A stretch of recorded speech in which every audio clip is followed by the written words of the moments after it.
మత్తయి సువార్త 4:4 మనుషుడు రొట్టె వలన మాత్రము కాదు కానీ దేవుని నోటి నుండి వచ్చి ప్రతి మాట వలనను జీవించునని వ్రాయబడి ఉన్నది.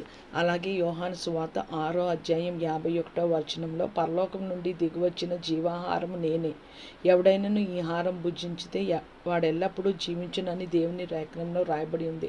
ఒకసారి మనం ఈ సాయంకాల సమయంలో స్వపరీక్ష చేసుకుందాం.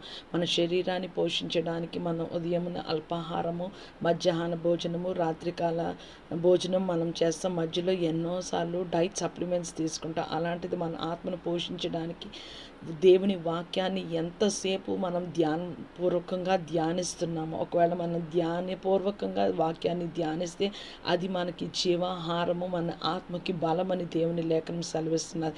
ఈ అడ్వెంట్ సీజన్లో ఒకవేళ కానీ మనం వాక్యాన్ని ధ్యానించలేకపోతే దేవుని వాక్యాన్ని ధ్యానం చేయడానికి దేవుని కృపని, సహాయాన్ని మనం కోరుకుందాం.